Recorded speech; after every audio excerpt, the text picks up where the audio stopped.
తొలగించే అవకాశం ఉందా? ట్రంప్ సడన్ గా యాంగిల్ మార్చడానికి కూడా గల కారణాలు ఏంటి? ఖచ్చితంగా అమెరికా కాళ్ళ బేరానికి వస్తుంది ఒక మాటలో చెప్పాలంటే. ఎందుకంటే ఇప్పటికే భారత్ తో పెట్టుకుంటే ఎలా ఉంటుందో చూసింది. భారత్ ని నష్టపరచాలని చూస్తేనో, భారత్ దేశాలు ఏదో చిన్న దేశాలను అణగదొక్కాలని చూస్తే ఏం జరుగుతుందనేది ఇప్పటికే అమెరికాకు అర్థమైంది. ఇక్కడ రెండు రకాలు మనం చెప్పుకోవచ్చు కళ్యాణ్. ఖచ్చితంగా మొదటిది, ట్రంప్ నోటికి వచ్చినట్లు మాట్లాడి ఇష్టం వచ్చినట్లుగా టారిఫ్లు వేసి ఇష్టం వచ్చినట్లుగా స్టేట్మెంట్ ఇచ్చినా సరే భారత్ ఎక్కడా మాట్లాడలేదు. అంటే దీనికి సంబంధించి కనీసం అడ్రస్ చేసే ప్రయత్నం కూడా చేయలేదు. టారిఫ్స్ కి సంబంధించి మేము దీని గురించి మాట్లాడుకుంటాం, చర్చించుకుంటాం, ఇవి కూడా ఎక్కడ చేయలా. మాట్లాడుకుని ఎన్ని మాట్లాడుకుంటారో చూద్దాం, ఏం చేయగలుగుతారో చూద్దాం అన్నట్లు వీఆర్ జస్ట్ స్టాండింగ్ స్టిల్ అంతే. సో ఇది కొంచెం భయం కనిపించింది. ఆల్రెడీ అమెరికాలో అప్పటికే భయాన్ని కల్పించింది ఒక రకంగా చెప్పాలంటే. వీళ్ళేంటి, మిగతా దేశాలు ఏదైనా సరే, ఇప్పుడు జపాన్ లాంటి దేశాలు చూసాం మనం. అమెరికా ఎప్పుడైతే వెళ్ళి మేము టారిఫ్ చేస్తామని కూడా వెళ్ళి మాట్లాడుకున్నారు. ఇక చిన్న చిన్న దేశాలు ఏదో కంబోడియా లాంటి దేశాలు వాళ్ళ మీద వీళ్ళ మీద ప్రతాపం చూపించారు. కానీ భారత్ ఎందుకని ఏం మాట్లాడట్లేదు, వీళ్ళ స్ట్రాటజీ ఏంటా అని చెప్పి అనుకుని ఆ తర్వాత కూడా ఇంకా ఎక్కువ టారిఫ్లు వేస్తాం. సెకండరీ టారిఫ్స్ ఫస్ట్ 25 అన్నాడు, ఆ తర్వాత ఇంకో 25 అన్నాడు, ఇంకా మేము అది చేస్తాం ఇది చేస్తాం ఏదేదో నోటుకు వచ్చినట్టు మాట్లాడాడు. కానీ భారత్ ఎక్కడ ఒక మాట కూడా మాట్లాడాల. అది చూసి కొంచెం కొన్నిసార్లు మనం సహజంగా ఒక చెప్తుంటాం కదా, సేయింగ్ ఉంటది కదా, సైలెన్స్ అన్నిటికంటే చాలా భయంకరంగా ఉంటుంది అని చెప్పేసి. అన్నిటికంటే భయంకరమైన సౌండ్ ఏంటంటే సైలెన్స్ అంటారు. సో ఇప్పుడు మన భారత్ అంత సైలెన్స్ మెయింటైన్ చేయడంతో అమెరికాకి ముందు కొంచెం ఎక్కడో భయం వేసింది. అయినా సరే వాళ్లే దిగొస్తారులే మిగతా దేశాలలాగా అని చెప్పేసి అనుకొని అలాగే కంటిన్యూ చేశారు.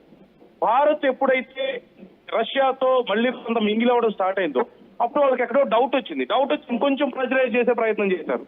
అయినా సరే వెనక్కి తగ్గల.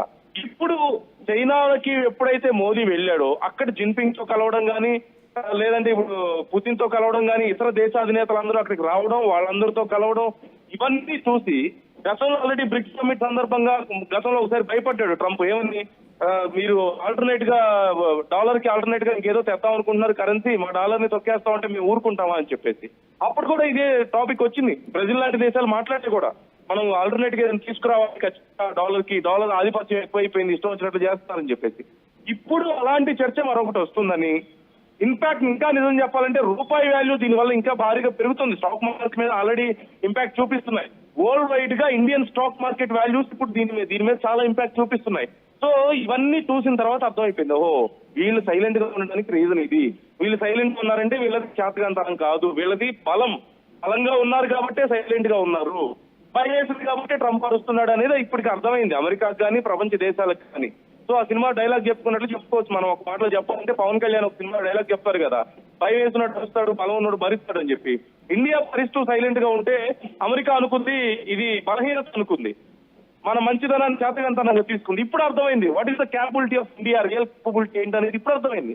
ఎందుకంటే ఏషియన్ కంట్రీస్ అన్ని మన వైపు ఉన్నాయి, ఆఫ్రికన్ కంట్రీస్ మనకి మద్దతుగా నిలబడుతున్నటువంటి పరిస్థితి, రష్యా లాంటి దేశాలు మనకి ఎప్పటి నుంచి మిత్ర దేశాలు, ఇవన్నీ ఒకటైతే ఖచ్చితంగా అసలు ప్రపంచంలో భారతదేశం, చైనా ఈ రెండు దేశాల జనాభానే 300 కోట్లు ఉంది కదా.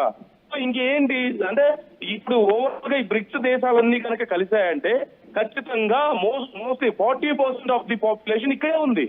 40 కాదు, sorry, almost 70% of the population ఈ దేశాలే కవర్ చేస్తాయి ప్రపంచంలో. అండ్ 40% ఆఫ్ ది జీడిపిని ఈ దేశాలే కవర్ చేస్తాయి. What America can do? ఇలాంటి దేశాలన్నీ కలిసి ఒక తాటి మీదకి వస్తే నిజంగా బ్రెజిల్ చెప్పినట్లుగా ఏదైనా ఆల్టర్నేట్ గా కరెన్సీ మనం రెడీ చేస్తే ఏం చేయగలుగుతాయి?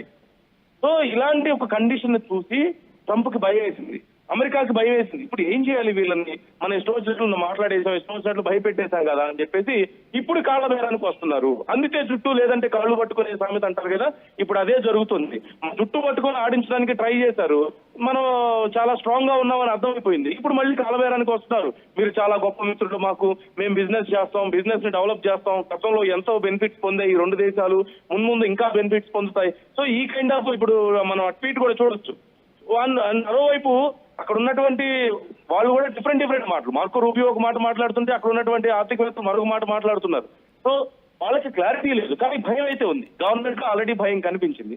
ఇప్పుడు ఖచ్చితంగా వీలైనంత త్వరగా ఈ టారిఫ్స్ విషయంలో ఒక నిర్ణయం తీసుకుంటారు. భారత్ వీళ్ళు అడగాల్సిన అవసరం లేదు. ఇక్కడ చాలా కీలకమైన అంశం ఏంటంటే టారిఫ్స్ గురించి, టారిఫ్స్ మాకు తగ్గించండి అని భారత్ అడగాల్సిన అవసరం లేదు, మేమే తగ్గిస్తున్నాం అని చెప్పి ఇప్పుడు వాళ్లే ముందుకు వస్తారు.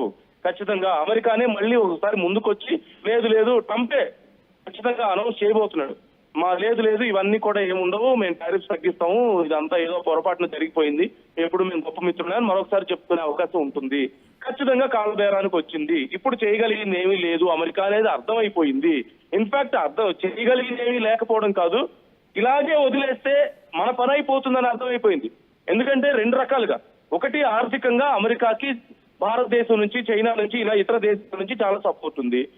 రెండోది ఇటు నైపుణ్యపరంగా చూసినా సరే, మేధోపరంగా చూసినా సరే, ఒకటి ఆర్థికంగా, రెండు మేధోపరంగా.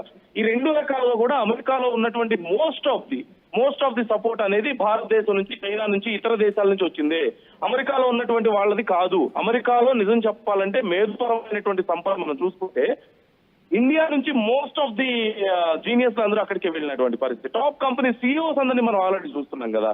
ఆల్రెడీ అక్కడ అమెరికాలో ఉన్నటువంటి సైంటిస్టే ప్రకటించారు, ఒకవేళ గనక మీరు ఈ వీసాలు కనుక ఇవ్వడం ఆపేస్తే ఖచ్చితంగా మన అమెరికాలో ఉన్నటువంటి కంపెనీలు చాలా వరకు మూతపడతాయి, ఇక్కడ ఉన్న నాలెడ్జ్ అంతా మళ్ళీ వెనక్కి వెళ్ళిపోతుంది, కంపెనీలు మూసుకోవాల్సి వస్తుంది అని చెప్పేసి ఆల్రెడీ అమెరికా ఆర్థికవేత్తలు కొంతమంది కామెంట్ చేశారు. మన కాళ్ళు మనమే నరుక్కున్నాం, ట్రంప్ మన కాళ్ళు మనమే నరికేశాడు అని చెప్పేసి మాట్లాడుతున్నటువంటి పరిస్థితి. ఎందుకంటే ఫినాన్షియల్ గా వాళ్ళకి కావాల్సిన, ఇప్పుడు అక్కడ ఇన్వెస్ట్మెంట్స్ పెట్టాలనుకున్న వాళ్ళు ఆల్రెడీ వెనక్కి తగ్గుతున్నారు. ఇన్వెస్ట్మెంట్ పెట్టిన వాళ్ళు మనకెందుకు వచ్చింది, ముందు ఎలా ఉంటుందో కదా అని చెప్పేసి మళ్ళీ అవంతా కూడా రిటర్న్ వస్తున్నటువంటి పరిస్థితి కనిపిస్తుంది. అండ్ ఇప్పుడు ఈ వీసాల విషయంలో పిచ్చి నిర్ణయం తీసుకొని, ముఖ్యంగా భారత్ లాంటి దేశాలు, పాకిస్తాన్ లాంటి దేశాలకు తీసుకోవాలి వీసాల నిర్ణయం, లేదంటే బంగ్లాదేశ్ లాంటి దేశాలకు తీసుకోవాలి. ఏవైతే మోస్ట్ డేంజరస్ కంట్రీస్ ఉంటాయో అలాంటి దేశాలకు కదా వీసాల్లో ఓవర్ రిస్ట్రిక్షన్స్ పెట్టాల్సింది. భారత్ ఇంత ఎఫర్ట్స్ పెట్టి అమెరికా డెవలప్మెంట్ లో most of the support Bharat ఇస్తున్నప్పుడు, భారత్ విషయంలో ఇంత స్ట్రిక్ట్ గా నిర్ణయాలు తీసుకుంటే మన దగ్గర నుంచి మేధోపరమైనటువంటి సంపత్తి వాళ్ళకి దూరం అవుతుంది. మన దగ్గర నుంచి ట్యాక్స్లు ఎన్ని దూరం అవుతాయో, అక్కడ మన బిజినెస్ మ్యాన్ల సపోర్ట్ మోర్ దాన్ 10% అక్కడ వాళ్ళకి ఉందంటే వాళ్ళ జీడిపిలో, వీ కెన్ అండర్స్టాండ్ ఎంత స్ట్రాంగ్ గా మనం ఉన్నాం అనేది. ఇప్పుడు అదంతా పోతుంది. సో ఇవన్నీ అర్థమైపోయింది, సినిమా అర్థమైపోయింది. కాకపోతే ఏంటంటే ఏమైనా అవకాశం దొరుకుతుందేమో అని వెయిట్ చేశారు.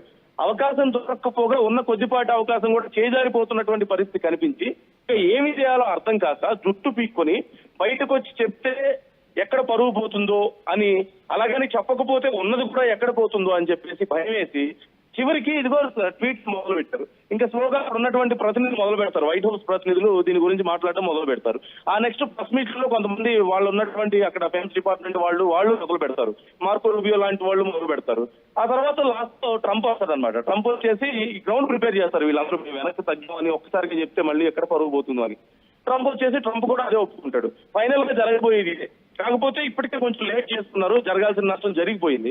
ఇప్పుడు ఇది అమెరికాకి ఏం నష్టం జరుగుతుందనేది ఒకటైతే, భారత్ కు ఎంత లాభం జరుగుతుందనేది కూడా ఇక్కడ మనం చూసుకోవాలి ఖచ్చితంగా. ఇప్పుడు చైనాతో మనకు ఉన్నటువంటి సమస్యలు పోయాయి, రష్యాతో మనకున్న బంధం పెరిగింది, 2030కి టార్గెట్ పెట్టుకున్నారు భారీగా. ఇప్పుడు ఉన్నటువంటి మన మధ్య ఉన్నటువంటి ఆర్థిక పరమైనటువంటి లావాదేవీలని ఆల్మోస్ట్ 40% ఇంక్రీజ్ చేయాలని చెప్పేసి. సో ఓవరాల్ గా చూస్తే we're in better stage. Trump నిజం చెప్పాలంటే అలాంటి ఒక నిర్ణయం తీసుకోవడం వల్ల వీఆర్ ఇన్ బెటర్ స్టేజ్. రెండోది, ప్రపంచ దేశాలకు కూడా అర్థమైంది, ఇన్ని రోజులు అమెరికానే పవర్ఫుల్ అనుకుంటున్నటువంటి ప్రపంచ దేశాలకు చాలా వాటికి భారత్ ఎంత పవర్ఫుల్లో, భారత్ సైలెంట్ గా ఉండడానికి కారణం అది చాతగాంతనం కాదు, కేవలం మౌనంగా ఉంటున్నారు అనేది ఇప్పుడు అర్థమైంది. మనకి బలంగా ఉన్నా సరే అనవసరమైన విషయాలు మనం వేలు పెట్టట్లేదు. ఒకవేళ గనక మనం అంటూ ఏదైనా చేయాలనుకుంటే ఏ స్థాయికి వెళ్ళగలుగుతామో, ప్రపంచాన్ని అవసరమైతే ఏకం చేయగలుగుతాం, ఏదైనా అన్ని దేశాలను మనం ఏకం చేయగలిగే శక్తి మన దగ్గర ఉందన్న విషయం ప్రపంచ దేశాలన్నిటికీ అర్థమైంది. ఇప్పుడు ఆఫ్రికన్ కంట్రీస్ ఆల్రెడీ మన వైపు చూస్తున్నాయి. నిన్న మొన్నటి వరకు ట్రంప్ అమెరికా వెనకబట్టేటువంటి ఆఫ్రికన్ కంట్రీస్ అని కూడా భారతదేశం వైపు చూస్తున్నటువంటి పరిస్థితి. అది శ్రీలంకకి ఏదైనా నష్టం వస్తే భారతదేశం వెళ్ళి హెల్ప్ చేస్తుంది. చివరికి మన శత్రు దేశం అయినటువంటి పాకిస్తాన్ లాంటి దేశాలకు వచ్చినా మనమే వెళ్ళి హెల్ప్ చేస్తున్నాం. మనం చూడొచ్చు, నిన్న అక్కడ జరిగినటువంటి మొత్తం సమ్మిట్ లో సెంటర్ ఆఫ్ అట్రాక్షన్ ఎవరు? మోదీని. He's the centre pillar of that whole మొత్తం అక్కడ జరిగినటువంటి ఈవెంట్ కి. నిజం చెప్పాలంటే చైనాలో జరిగినప్పటికీ కూడా చైనా అధ్యక్షుడి కంటే కూడా భారత ప్రధానికి వచ్చినటువంటి ఇంపార్టెన్స్ మనం చూసాం. సో అన్ని రకాలుగా వి ప్రూవ్డ్ అవర్ సెల్ఫ్ నిజం చెప్పాలంటే. సో ఇప్పుడు అమెరికాకి ఇంతకు మించి మార్గం లేదు, ఇంతకు మించి ఏమీ లేదు. అండ్ ఇప్పుడు ఇంకో భయం ఏంటంటే అమెరికా కాదు, ఇక్కడ భయం పాకిస్తాన్ కూడా చచ్చిపోతుందో పక్క. ఇదేంట్రా బాబు, వీళ్ళేమో ఇక్కడ మొత్తం సెంటర్ ఆఫ్ అట్రాక్షన్ వీళ్ళు అయిపోయారు, అమెరికా చూస్తే సైలెంట్ అయిపోతుంది. ఇన్ని రోజులు పాకిస్తాన్ కి డబ్బులు ఇచ్చి పాకిస్తాన్ లో ఆయిల్ స్టోర్స్ పెడతామని చెప్పేసి పాకిస్తాన్ కి ఆయుధాలు ఇచ్చి వాళ్ళని పెంచి పోషించారు. ఇప్పుడు పాకిస్తాన్ ఏం చేస్తుంది? అమెరికా ఇప్పుడు పట్టించుకోలేదు. ఖచ్చితంగా ఇప్పుడు ఆల్రెడీ ఉగ్రవాదం గురించి కూడా మోదీ మాట్లాడారు. ఉగ్రవాద దేశాలన్నిటి మీద మనం ఏకతాటిపైకి రావాలి, ఫైట్ చేయాలి, మనం సహించకూడదని చెప్పి మాట్లాడారు అక్కడ. సో చైనా సపోర్ట్ కనుక భారత్ కి ఖచ్చితంగా ఈ విషయంలో కూడా దొరికింది అంటే పాకిస్తాన్ పరిస్థితి అవుట్. ఎందుకంటే ఓవైపు పాకిస్తాన్, ఓవైపు భారత్, మరోవైపు చైనా, పాకిస్తాన్ కి దగ్గరలో ఉన్నటువంటి దేశాలు. ఈ దేశాల యొక్క మద్దతు, అందులోనూ రెండు అగ్రదేశాలు. భారత్ ఇన్ని రోజులు సైలెంట్ గా ఉంటే ఏదోలా అని చెప్పేసి వాళ్ళు ఇష్టం వచ్చినట్లు మాట్లాడటం, బాంబులు వేస్తాం, అణుబాంబులు వేస్తాం, నాశనం చేస్తాం అని మాట్లాడినటువంటి పరిస్థితి. ఇప్పుడు స్ట్రాటజిక్ మూవ్స్ లో గనక ఒకవేళ గనక మనకి చైనా సపోర్ట్ కూడా దొరికింది అంటే పాకిస్తాన్ పరిస్థితి ఏమవుతుంది, పాకిస్తాన్ కి వాళ్ళకి అర్థమైపోయి ఉంటుంది. సో అటు పాకిస్తాన్ కానీ ఇటు అమెరికా కానీ రెండు దేశాలకు ఒకేసారి చెక్ పెట్టినట్లయింది. ఖచ్చితంగా రేపు ఈ రెండు దేశాలు కాళ్లబేరానికి అంటే పాకిస్తాన్ వచ్చేది ఏముంది, ఆల్రెడీ అక్కడే ఉన్నారు. సో రేపు అమెరికా కాళ్లబేరానికి రాబోతుంది, అంతవరకు అయితే కన్ఫర్మ్ కదా. Right, thanks for the update నందు. మనం చూస్తే కనుక మోదీ పుతిన్ ఏదైతే షాంఘై కార్పొరేషన్ ఆర్గనైజేషన్కి సంబంధించి మీట్లో కలిసిన వాళ్ళ బాడీ లాంగ్వేజ్ ఇవన్నీ చూసిన తర్వాత అమెరికాకు వణుకు పుట్టిందని చెప్పుకోవాలి. ట్రంప్ డైరెక్ట్గా ఏదైతే లాస్ట్ వీక్ మనం చూస్తే ఫోన్ కాల్ ద్వారా మోదీని కనెక్ట్ అవుదామని చెప్పి చాలాసార్లు ప్రయత్నాలు చేశారు, దాన్ని కూడా మోదీ తోచిపుచ్చేశారు.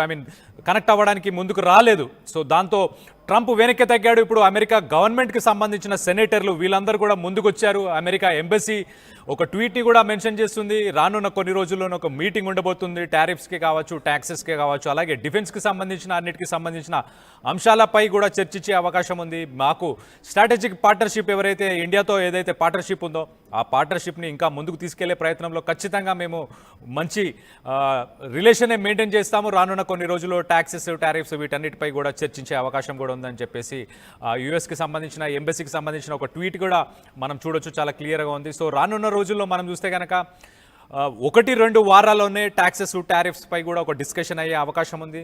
దాని తర్వాత ముందుకు ఎలా వెళ్దాం, స్ట్రాటజిక్గా ఇంకా ఎలా వెళ్దాం అని చెప్పి అమెరికా కానీ ఇండియా కానీ డిస్కషన్కి వెళ్ళే అవకాశం కూడా ఉంది. కానీ మొత్తం మీద అయితే ఇండియా అమెరికాని ఇకపై నమ్మదు. ట్రంప్ పవర్లో ఉన్నన్ని రోజులు ఖచ్చితంగా ట్రంప్ని మాత్రం ముందుకు తీసుకెళ్లే ప్రయత్నం చేయదు. ఆల్రెడీ మిషన్ 40 అని చెప్పి ఒక 40 దేశాలతోని కూడా బిజినెస్ని ముందుకు తీసుకెళ్లే ప్రయత్నం చేసే ఒక పాలసీని కూడా ముందుకు తీసుకొచ్చే ప్రయత్నం చేస్తుంది ఇండియా ప్రస్తుతానికి. ఆఫ్రికాని ఎవరు పట్టించుకోలేదు, అమెరికా కావచ్చు, యూరోపియన్ దేశాలు కావచ్చు, ఎప్పుడు పట్టించుకోలేదు. కానీ ఆఫ్రికా ఒక మంచి పెద్ద మార్కెట్ అని గుర్తించింది భారత్. ఆఫ్రికాతో సత్సంబంధాలను ముందుకు తీసుకెళ్లే ప్రయత్నం కూడా చేద్దామని ప్రయత్నిస్తుంది భారత్. రానున్న కొన్ని రోజుల్లో మనం చూడొచ్చు.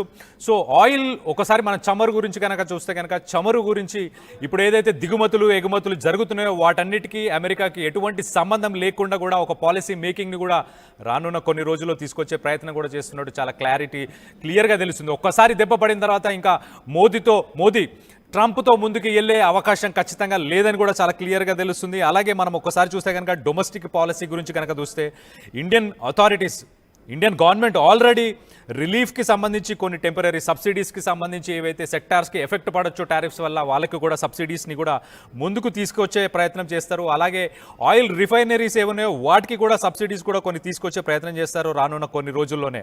అలాగే ఇన్వెస్టర్స్కి సంబంధించి, అలాగే రూపీ వాల్యుయేషన్ ఏదైతే డాలర్కి రూపీ వాల్యుయేషన్ వాలటాలిటీ ఏదైతే ఉందో, ఫ్లక్చువేషన్స్ మార్కెట్లో ఏదైతే ఫ్లక్చువేషన్స్ అవుతున్నాయో దాన్ని కూడా స్టేబుల్ చేసి దాన్ని కూడా బ్యాలెన్స్ చేయడానికి అతి తక్కువ కాలంలోనే కొత్త పాలసీ మేకింగ్ని కూడా తీసుకొచ్చే ప్రయత్నం చేస్తారు ఖచ్చితంగా. సో రానున్న రోజుల్లో ఇప్పుడు మనం చూస్తే కనుక ప్రస్తుతానికి అమెరికా మోకాళ్ళపై నిల్చునే ప్రయత్నం చేయబోతుంది ఖచ్చితంగా. ఇండియా నుంచి ఏదైతే ఆశించిందో ఇండియా మోకాళ్ళపై it will kneel down and it will beg అని చెప్పి